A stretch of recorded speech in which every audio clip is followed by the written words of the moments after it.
Prime Minister Mark Carney returns to the place of his birth, Fort Smith, Northwest Territories. This is his first official visit to the NWT since he was elected. He met with local leaders and NWT Premier R.J. Simpson. This is only Carney's first stop in the territory. He'll also be in Inuvik for a meeting with Inuit leaders. Thanks for joining us. I'm Megan Roberts in Norman Wells, Northwest Territories. As you just saw, Prime Minister Mark Carney is in the territory right now. He spent the first 6 years of his life in Fort Smith, and that is where he began his NWT visit today. The CBC's Carla Ulrich is in the community. We spoke earlier.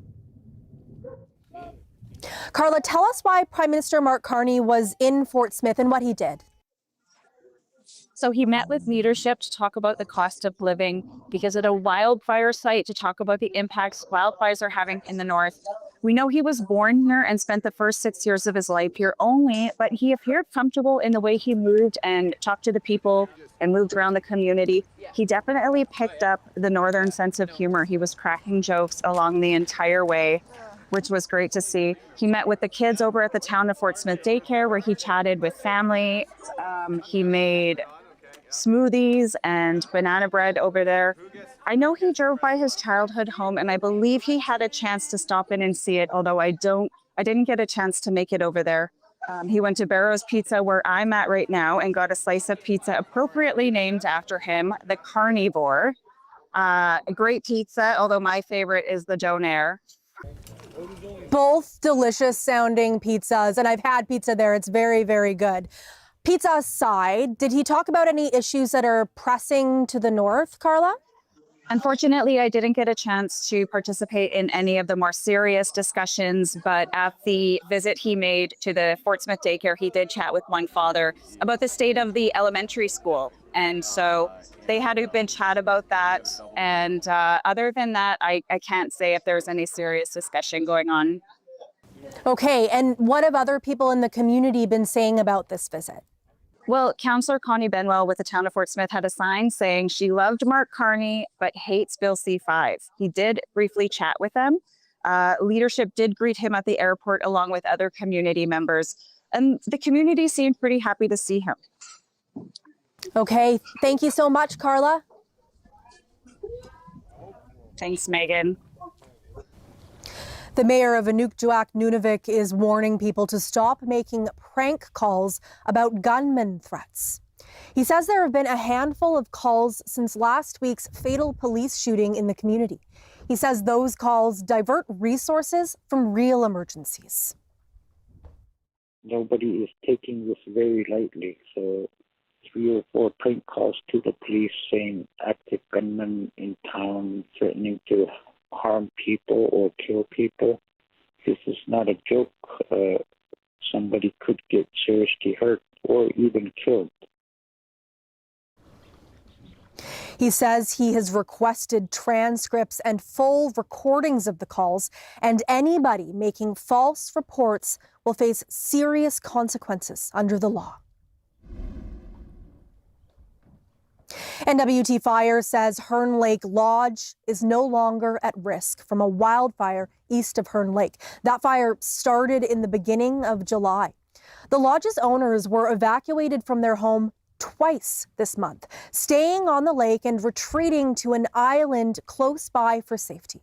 They say crews were able to protect their home with a sprinkler system. And when it hit the dome of moisture created by the sprinklers, we watched it stop in its tracks.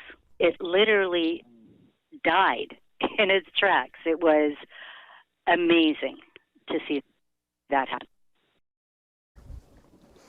This is the 5th year the building has dodged wildfires. In an update, NWT Fire praised the lodge owner's efforts against the flames. Fire crews will continue to monitor the wildfire around Hearn Lake. To Ontario now, where Canada's premiers have wrapped up a 3-day summit. A lot of time was focused on Donald Trump's tariff threats, but the premiers spent this day discussing domestic issues like healthcare, public safety, and immigration. Kate McKenna reports.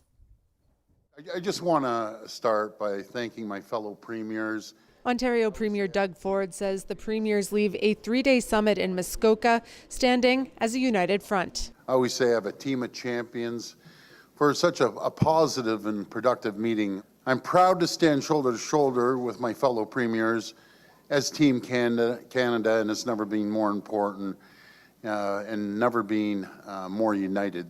U.S. President Donald Trump's tariff threats dominated this week's talks, but today focus shifted to domestic issues like immigration, healthcare, and bail reform. We can walk and chew gum at the same time. We have to be able to do multiple things at once in this country. We have to ensure that we're fixing the plane while it's flying. And not only are we going to do it, but when we're done, it's going to be a project that all Canadians can be proud of. Premier's committed to holding the Prime Minister's feet to the fire over his promise to introduce tougher bail laws. For any repeat violent offenders, the consequences of their action could have far greater time sentence, time served. They committed to breaking down trade barriers between provinces, and they called for more provincial powers on immigration and continued support for health care. To me, having a universal healthcare system that is open to everybody is one of our fundamental Canadian values. Like, this is one of the things that separates us from the Americans. Let's make sure that our universal healthcare system is strong. The meeting was hosted by Doug Ford, who served as the chair of the Council of the Federation. He's passing on that position to PEI Premier Rob Lance, who will host next year's meeting. Kate McKenna, CBC News, Huntsville, Ontario. Yukon Premier Mike Pemberton was also at that Premier's meeting. He says he supports the push to find new trading partners in light of the U.S. president's trade offensive. Earlier this week, the territories signed a memorandum of understanding with Ontario and BC to boost internal trade. Pemberton explained what that could look like. Let's talk about liquor, right? I think liquor is the big one for us, right? Like, they'll be able to sell their branded liquor into our market, and we will be able to do the same. That agreement also talks about working together, and the commitment from Premier Eby and the government of British Columbia to work with us on Grid Connect as well. And the agreement between Ontario and the territories wasn't the only deal made this week. 3 southern premiers have announced their intention to share more natural resources. Saskatchewan is joining a push by Alberta and Ontario to build a pipeline and more rail track between them, bypassing the U.S. Paula Duhotchak takes a look at how realistic that is. The premiers of Alberta, Ontario, and now Saskatchewan say this is a game changer. This new way of working together across provincial borders will benefit the people of Alberta, Saskatchewan, and Ontario, and ultimately all people across Canada. I could really just say ditto and sit down. The trio signed a memorandum of understanding, a call to build rail lines and pipelines to move Ontario's critical minerals west and Western oil and gas to Ontario, all of it without entering the U.S. In the heart of the oil patch, cautious optimism. What we're hearing is very positive out of the politicians, and so now it's how do you turn that into action? The opportunity is tremendous for First Nations in this scope, but they have to be included in all discussions, from top to bottom. But some say expecting action from this photo op might be overly optimistic. There's one thing for the politicians to sign MOUs, and then there's another much more complicated issue is whether these projects are economically feasible, if there are business reasons to do them. It probably changes almost nothing. This economist says the announcement is about painting premiers as pro-development so that any delays become a problem for Ottawa. Now, if the port doesn't get built in Moosonee or surrounding area, whose fault is it? Well, we told Prime Minister Carney this was a project of national interest. The Prime Minister is aiming to fast-track major projects with a new law now in effect. He also pledged to make Canada an energy superpower, many now waiting for him to make that happen. Paula Duhotchak, CBC News, Calgary.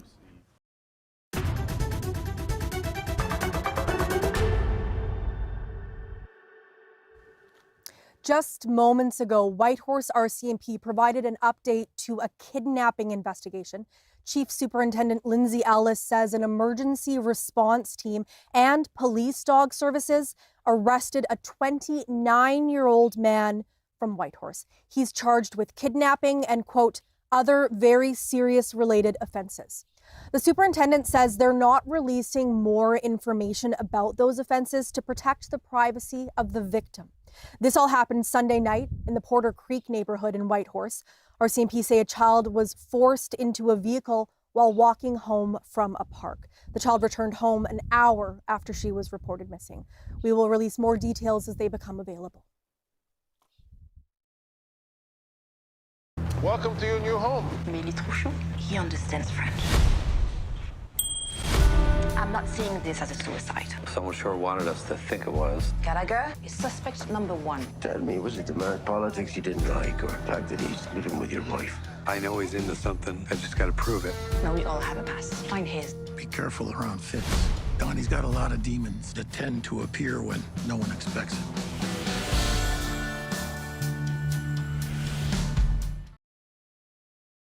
New year, new school, new uniform. High school was a chance at reinvention, a whole new me. Who to join? Jocks? Nerds? This was life or death. Take a risk. Life's short. Don't waste it living someone else's life. Just live your own. Sometimes you find yourself in the right place at the right time. And if you're there with the right people, well, it doesn't get any better than that. I brought a few friends along with me today. 3, 2, 1. Mom, you're embarrassing me in front of the dragons. Take me home, James. Full of surprises here on The Den. Dragon's Den. Watch free on CBC Gem. 12 of Britain's best amateur bakers have made it to the tent. This is an absolute dream. Every inch of their baking skill will be scrutinised. Lovely jubbly. Those that falter will leave the tent. One wrong move and it's over. You want a game? Bring it on. Go, go, go! Oh my God! We need help out there. Yeah, we'll come for you. This is it! Canada's ultimate challenge. Our family is about to do something we've never done before. Leave the store while we go to India. Looks like you're not going back.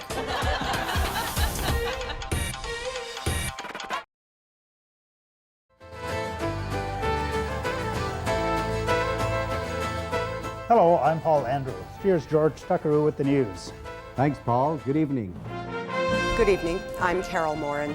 That's Northbeat for tonight. I'm Nadira Beg. Good night. Good evening. I'm Randy Henderson. We start in the Northwest Territories. Good evening. I'm Kate Kyle. I'm Hillary Bird. Shannon Scott. Juanita Taylor, and this is Northbeat.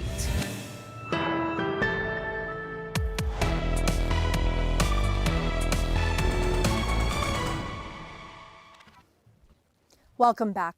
I am sure that you have noticed the beautiful view around me. We're at DOT Lake, which hosts both a canoe outfitter and Northright Air. And that is where my next guest is from. Here's my earlier conversation with Warren Wright. Thanks for being here with me. Oh, you're welcome. Yeah. So can you first just tell me where we're standing right here? Where are we and what is this place used for? We're at the Northright float base. It's DOT Lake. It's our seaplane base here in Normal Wells. It's where we keep the airplanes on floats all the summer. But other than that, it's where the tourists come and go, and planes are loaded up daily and going somewhere out in the mountains or on the barrens, wherever, and keep busy. Yeah, where are some of the places that the planes that'll take off from this lake go? We look after 6 big game outfitters in the mountains and 3, 4 canoe operators that take the canoers out in the mountains, and they go up to 4,000 feet and ride the river straight out for 10 days. As well as we'll take people to the Arctic rivers, like the Horton and the Anderson, and they'll float down from, say, Horton Lake all the way to the Arctic coast and then return. And yeah, it's a busy spot in the summertime here with the tourists anyways. Yeah, I bet. It's an incredible spot too, and those sound like pretty incredible trips. Tell me about Northright. Tell me about its role in the community and how long it's been in the community. We took over in '83. It was formerly I worked for Nahanni Air, Perry and Phil's Linton, and they wanted to go south, and they downscaled the operation, asked me if I wanted it. I realized I know more about airplanes and mechanics and flying than I did about fishing lodges. So we took over in '83 and changed the name in '88, I guess it was, to Northright. And we've been operating ever since. So we had 3 airplanes to start with, and I think at present they're somewhere around 15 now. So it's it's been a busy. I guess we're in 40 some years now, close to it anyway. So That's pretty incredible, and I think it's so interesting because sometimes I know it's vastly different what some of the big Southern airlines do, but sometimes you'll hear about how tight the profit margins are, how hard it is to run an airline. But this one is flourishing. Why do you think that is? you're going to have to ask my son now, because he's the one that's making it flourish right now. But it's the schedule service, and of course we sold out to the Aboriginal communities, and they own 51%. So with their help and support, it's all made it work, and it's our backbone is schedule service, of course, and then the summer work is the charter work with the Twin Otters and Platypus Porters and mountain work, barren land work, and stuff like that. So it's all just came together, and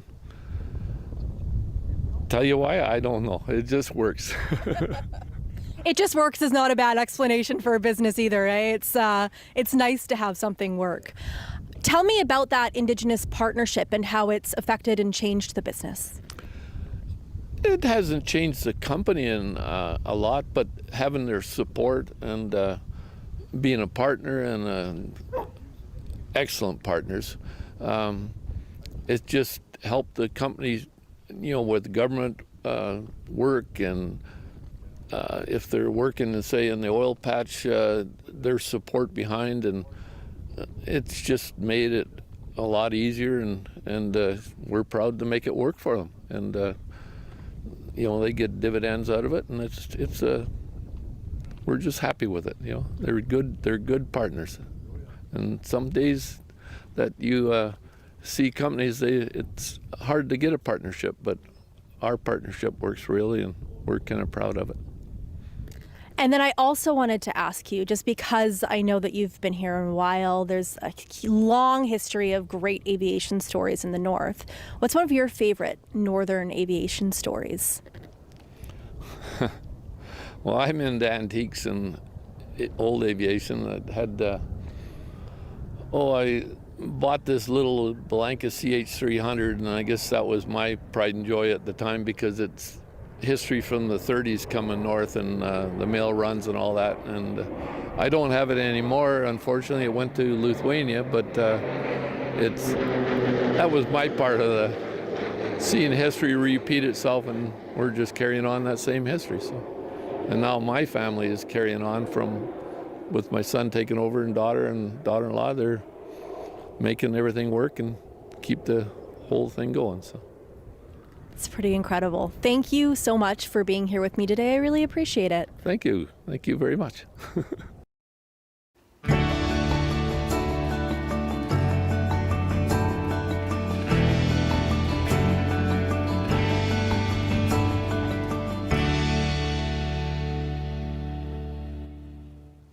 In what's being called a landmark announcement, the UN's top court says that nations failing to protect the planet from climate change could be seen as violating international law.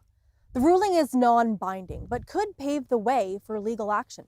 The case was brought forward by Vanuatu. Like many vulnerable island nations, it's facing threats from rising sea levels and extreme weather. Inayat Singh reports. Celebration after a historic opinion issued at the UN's top court. For the first time in history, the ICJ has spoken directly about the biggest threat facing humanity, which is climate change. And I want to note that the decision was unanimous. It's seen as a vindication for countries and people most vulnerable to the climate crisis. The consequences of climate change are severe and far-reaching. Island countries have been fighting for their lives, with rising sea levels and extreme weather threatening to wipe them off completely. Led by Vanuatu, they argued that large emitters like the US or China were violating their rights to a safe climate. It could be one of the most consequential legal rulings of our times because of the scope of the issues that it touches, which run to the very heart of climate justice. The court's opinion suggested that countries harmed by rising temperatures could be entitled to reparations from the countries that caused the problem. With a very unhealthy planet, how could you enjoy things like the rights to life, the right to health?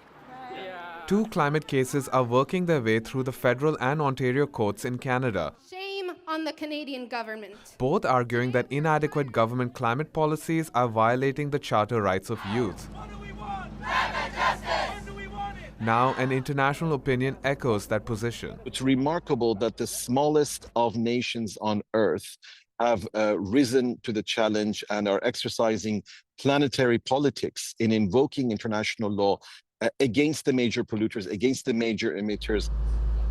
It's still a difficult road ahead for countries turning to the courts for climate action, but the latest ICJ ruling makes advocates hopeful. I think a bright new chapter will be opened, and I'm sure Payam and myself will be involved in that.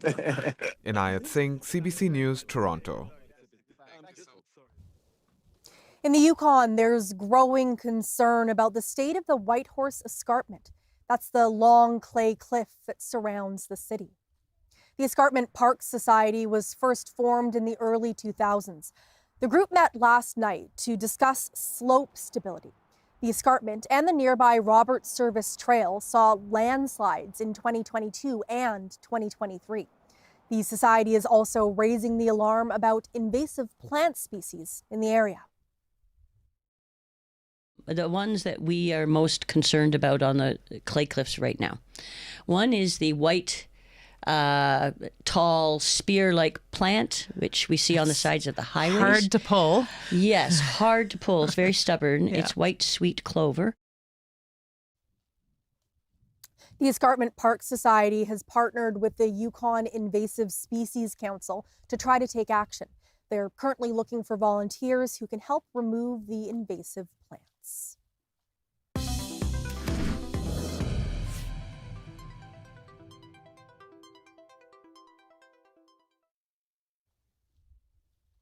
The Nunavut government has launched its Iqaluit screening program for colorectal cancer. The GN has been promoting FIT kits, that stands for Fecal Immunochemical Test. It's a simple test that can be taken at home. In Rankin Inlet recently, there was a giant inflated pink colon. It was meant to raise awareness about the importance of detecting the early signs of colorectal cancer. Nunavut's health department says the FIT kit tests detect blood in your stool that you can't see. Even a drop of blood that's mixed with the stool, that you can't see, will be detected by the FIT test. And it's a sign that there's something abnormal inside the intestine or the gut. And so it's been shown to be very effective to detect early colon cancer, colorectal cancer.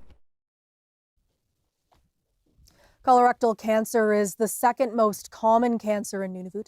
Dr. Corvo says 20 to 25 cases are diagnosed every year. It's most easily treatable when detected early. The kits are available for people aged 50 to 74. Masks are now required at Iqaluit's boarding home and hospital because of an ongoing whooping cough outbreak.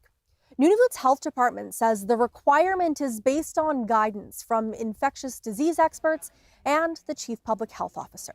Outbreaks in Iqaluit and Pond Inlet, declared last month, are still ongoing. Symptoms of whooping cough include a low fever, a persistent cough or one that's worse at night, and vomiting after coughing.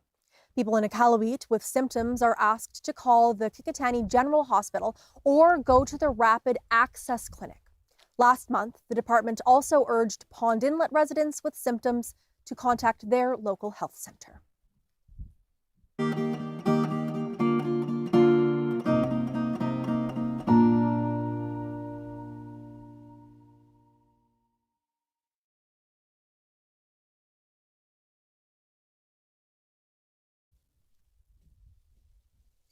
A new television show aimed at Inuit youth is coming out this fall. The show is a product of the Inuit Broadcasting Corporation. Titukta is a show filled with traditional knowledge and Inuit history. It's hosted by Iqaluit's Tamusi Anguti Johnston and Ottawa's Janet Ivik. Titukta talks about issues that affect Inuit and includes perspectives from youth and elders alike. It's not necessarily about having tea. It's about sitting with other people and having conversations without any judgment and in a safe environment. And outside of the show, I hope people still have those in their lives. The first 13-episode season is expected to launch this fall.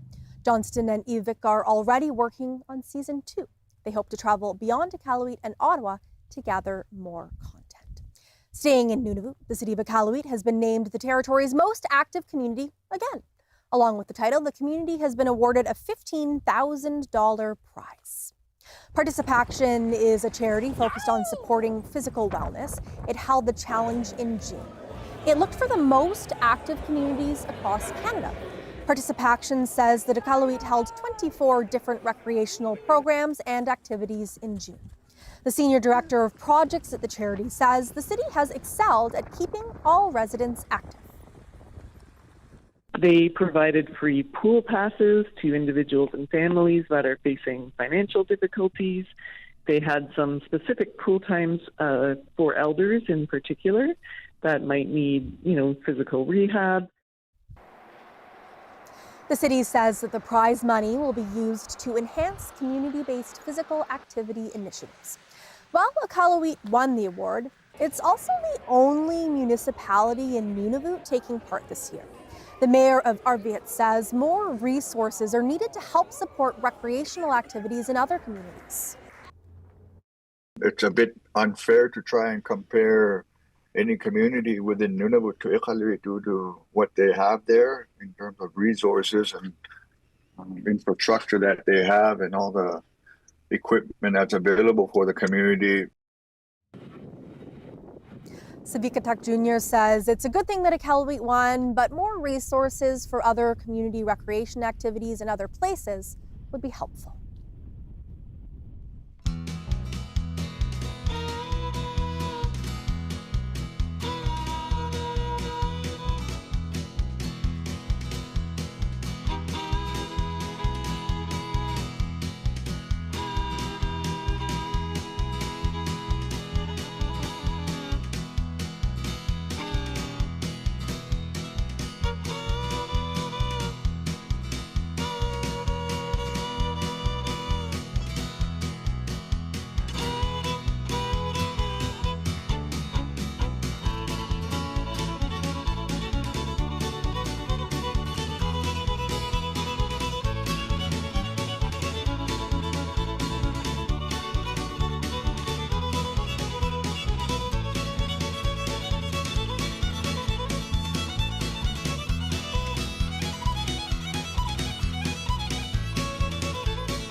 And that is Northbeat for tonight. We leave you with more images from Norman Wells. I'm Megan Roberts. Have a good night.